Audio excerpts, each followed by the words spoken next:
آخری ہیں جی صوبیہ حسین ہیں، طالبہ پنجاب یونیورسٹی لاہور۔ وہ کہتی ہیں کہ ایک خبر کے مطابق ہر سال لاکھوں پاکستانی ملکی حالات سے تنگ آ کر روزگار کے لیے ملک چھوڑ رہے ہیں۔ میں پوچھنا چاہوں گی کہ اگر پڑھے لکھے ہنرمند افراد یوں ملک چھوڑتے رہے تو اس کا نقصان کس شکل میں نکل سکتا ہے؟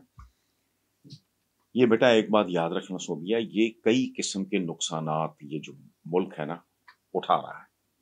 بے شرمی، بے حیائی اور ڈٹائی عروج پہ ہے، پھر کہتے ہیں ٹریک پہ آ گیا ہے، مستقبل ٹھیک ہوگا، جلدی ٹھیک ہو جائے گا، یہ جلدی، یہ قصے کہانیاں جن لوگوں نے یہ کہتے ہیں کہ جی پچھلی حکومت نے بربادی کی ہوئے، وہ تو 4.25 سال بھی تو مشکل کاٹے انہوں نے، تم لوگ تو اس ملک کے کھا گئے 30-40 سال، ککھ نہیں ہونا۔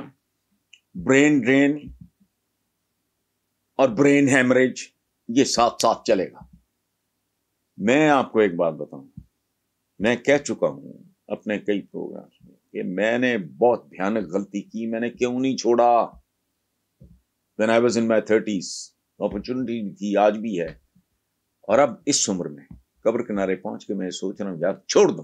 I'm 70، کسی چیز کی الحمدللہ کوئی کمی نہیں ہے، لیکن میں دل نہیں کرتا روز اس طرح کی مکروہ خبریں۔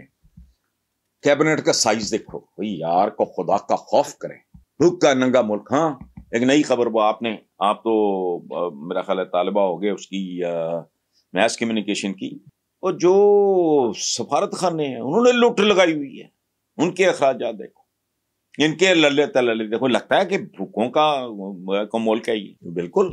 اور جس کا بس ہو اس کو چھوڑ دینا چاہیے۔ دیکھیں یہ ہجرت تو ہماری سنت ہے، جب آپ پہ زندگی نت کا آپ کا تنگ کر دیا جائے تو then you have every reason, every right to leave۔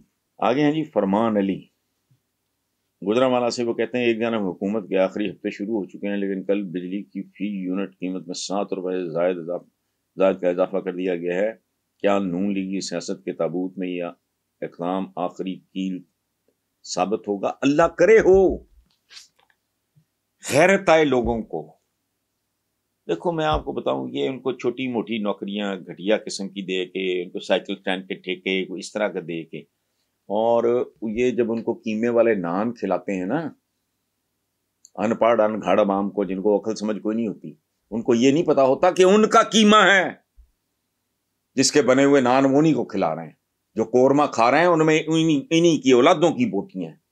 تو اگر لوگوں کو ہوش آ جائے تو سوال ہی نہیں پیدا ہوتا۔ اور میرا دل کہہ رہا ہے یہ فیصلہ کن مرحلہ دور نہیں ہے، دن گنے جا چکے ہیں۔ آج میں نے وہ نیا نام دیا ہے، میں نے صاحبزادی کو، نواز شریف صاحب کی جو دختر نیک اختر ہیں، جھانسی کی رانی میڈ ان جاتی عمرہ۔ شکر ہے پاکستان ٹریک پہ آ گیا، اور میں کہوں پاکستان کا تو ٹریک ہی بک چکا ہے، تو ٹریک ہے ہی نہیں، تو ٹریک پہ کہاں سے آ گیا؟ اور ساتھ میں نے پڑھ کے اپنے ہی وہ سما والے پروگرام میں، اور جو بلیک اینڈ وائٹ ہے، میں نے کہا یہ کچھ تو ہو رہا ہے، کیا تو ٹریک پہ آ گیا؟ ابھی تو آگے آگے دیکھو کیا ہوتا ہے۔ یہ جو بات آپ کر رہے ہیں اتنے کا اضافہ کوئی ایک ہے، اضافے گنوانے میں اگر بیٹھوں تو وہ پونے گھنٹے کا پروگرام چاہیے۔ ٹھیک کہہ رہے ہیں آپ، لیکن اللہ کرے آخری کیل ثابت ہو، یہ ڈپینڈ کرتا ہے۔ اگر عوام نے غلام بن کے ہی سوچنا ہے اور ذلیل ہی ہونا ہے تو مرضی